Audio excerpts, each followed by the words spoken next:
First, a disclaimer. Doing all of this stuff is a really bad idea, probably illegal, and it should go without saying that you should never ever do this. I'm not any kind of medical or mental health professional, and all the information I'm about to tell you is a combination of my own experience and opinion, plus a bunch of random stuff I found on the internet. So if you do something stupid with this information, then whatever happens to you is your own darn fault. I'm doing this video on cutting, self-inflicted injury, and body modification because I want people to understand if you see someone with unusual looking scars, it's rude to come up and ask about them, especially if it looks like scars are self-inflicted. People seem to feel like if it looks like the scars are self-inflicted, it's okay to ask somehow. Please don't. Most people don't seem to get the difference between body modification people and cutters. The difference is that most cutters have been taught starting in their early childhood that it's not okay in their household to express their emotions, especially pain, anger, and sorrow. So eventually we learn to repress all our so-called negative emotions and not feel or express anything at all. But underneath the numbness, we still know that we hurt, we just have lost the ability to feel the emotion.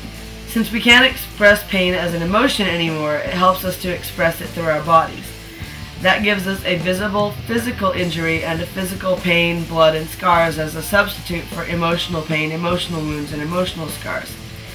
Meanwhile, on the other hand, the body modification people tend to believe that our body is ours to do with as we like, and it's ours to turn into a work of living art.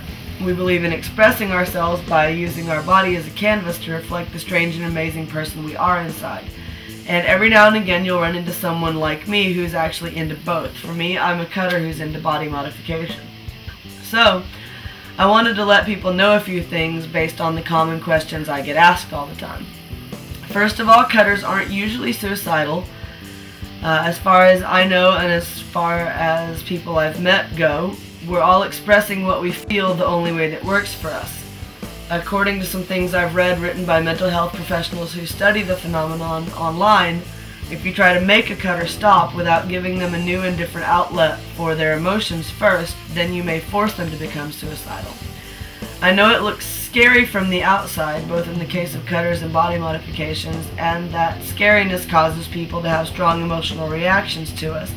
But please believe me, it's not a cry for attention. We're not trying to create a strong emotional reaction. Most of us hate attention. Just remember, this isn't about you, it's about us. And the best way I could explain that is that cutting expresses itself to most of the cutters I know, myself included, like a very physical urge to sneeze or to sleep. It's a physical urge to cut, feel pain, see blood, and have scars.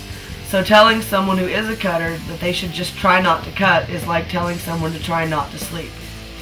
And for the other cutters out there, I wanted you to know that you're not alone and you have a choice. If you hate being a cutter and you wish you could stop, you can, although it's going to mean shopping around and finding a therapist who understands self-inflicted harm and isn't going to try to just make you stop tomorrow. But there are people out there like me in the body mod community who make peace with our cutting. Personally, I'm into body mod, so I feel like instead of so-called ugly scars that I didn't want but couldn't stop myself from creating, I choose body art in designs that I find beautiful. I've been working on certain patterns a bit at a time for years. I just want to let people know that I'm happy with who I am and I feel very successful in my career. And as I'm working on this body piece at this moment, I'm not stressed or depressed, and I've been having a great and productive week. So it's not necessarily even about depression. There's a very common question that both all body mod people and cutters get asked. Yes, it hurts. The question is, it hurts as compared to what? For me, this piece that I'm working on right now is about like falling down and scraping your knee. Then the next question, of course, is if it hurts, then why do you do it? I can't answer for anybody else. For me, it's not that my pain receptors don't work. I just never did develop a strong fear of pain or a strong aversion to pain.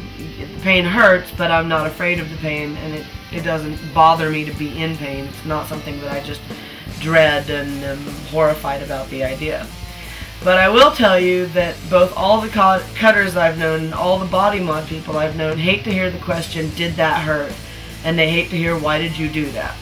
So for all of us, that have complained about it together. The answer to the first question is yes, it did hurt.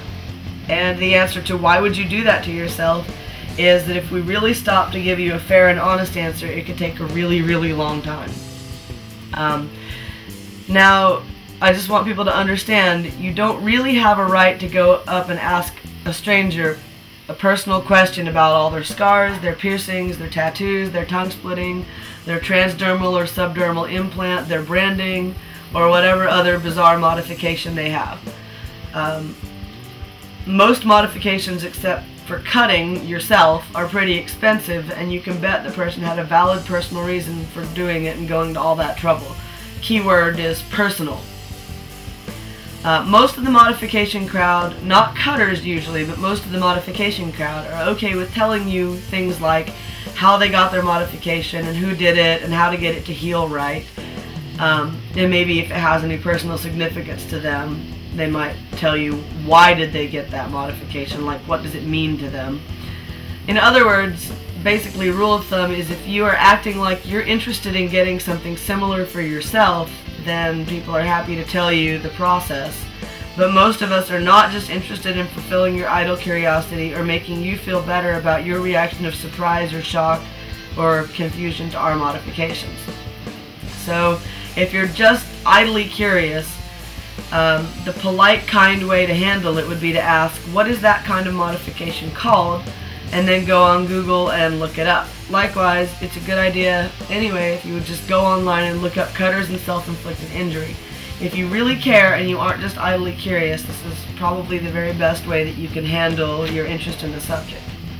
Now, I'm going to contradict everything I just said and say that I'm actually an exception. I don't mind being kind of a public relations person for the body mod and also for cutters out there. So if you see me around, the girl in Fayetteville with a mohawk and tiger striped scars all up and down her arms, I'm actually comfortable answering your questions, but be warned that your answers can take a minute. In closing, if you are a cutter or into body modification, then you understand what I'm talking about in this video, but if you aren't, then there's probably no way you're ever going to completely, truly understand. It's just one of those things that people either get or they don't. But I do have a deep appreciation for everyone who tries to understand as much as they can and keeps an open mind and is just genuinely interested and not just idly curious, if you understand the difference there. So thanks for taking the time to watch and learn and hopefully come to understand a taboo subject a little bit better. And again, there is a disclaimer on this. Doing this is still a really bad idea and it's probably illegal. I think it falls under the heading of illegal surgery. And it should definitely go without saying you shouldn't do this either.